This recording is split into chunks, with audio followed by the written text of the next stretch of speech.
തിരുവനന്തപുരം കോർപ്പറേഷനിലെ ബി.ജെ.പി. കൗൺസിലർമാർക്ക് ഡൽഹിയിൽ സ്വീകരണത്തിനായി കൗൺസിലർമാർ ഇന്ന് യാത്ര തിരിക്കും. പ്രധാനമന്ത്രിയുടെ വസതിയിലും കേന്ദ്രമന്ത്രി ജോർജ് കുര്യന്റെ വസതിയിലുമാണ് സ്വീകരണമൊരുക്കുക. കേന്ദ്രമന്ത്രിമാരുമായി കൂടിക്കാഴ്ചയ്ക്ക് അനുമതി നേടിയിട്ടുണ്ടെന്ന് മേയർ വി രാജേഷ് പറഞ്ഞു.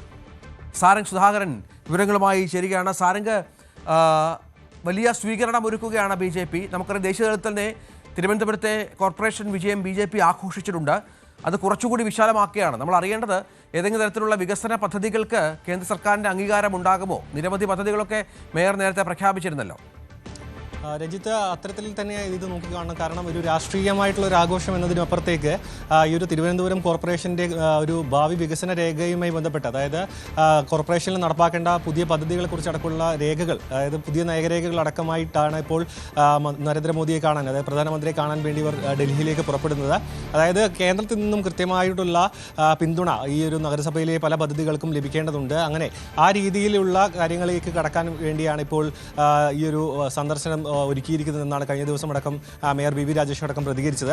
അതിനൊപ്പം തന്നെ ഇത് ദേശീയ തലത്തിൽ ആഘോഷിക്കുക, അതായത് ഇത്രയും കാലം ഒരു ഭരണം പിടിക്കാൻ കഴിയാതിരുന്ന, അതായത് നഗരസഭയിലെ ഒരു ചരിത്ര വിജയത്തെ ഒരു ദേശീയ തലത്തിലടക്കം ആഘോഷിക്കുക. ഒപ്പം തന്നെ വരാൻ പോകുന്ന നിയമസഭാ ഇലക്ഷനിലും അത് പ്രതിഫലിപ്പിക്കുക. അത് ഒരു മാസം, വളരെ കുറച്ച് സമയം മാത്രമേ ഇനി നിയമസഭാ ഇലക്ഷൻ പ്രഖ്യാപിക്കാനും അത്തരം കാര്യങ്ങളിലേക്ക് കടക്കാനടക്കമുള്ളൂ. അതുകൊണ്ട് തന്നെ ഈ ഒരു വിജയ തുടർച്ച നിയമസഭാ ഇലക്ഷനിലും കൂടി ഉണ്ടാക്കാൻ, അത്തരത്തിലുള്ളൊരു കാര്യങ്ങളിലേക്ക് കൊണ്ടുപോകാൻ, അത് ഇപ്പോൾ 45 ദിവസം കൊണ്ട് പ്രധാനമന്ത്രിയെ കോർപ്പറേഷനിലേക്ക് എത്തിക്കും, അല്ലെങ്കിൽ തലസ്ഥാനത്തേക്ക് എത്തിക്കുമെന്നൊരു വാക്ക് പറയുന്നു. അത് പാലിക്കുന്നു, ഇവിടെ എത്തുന്നു.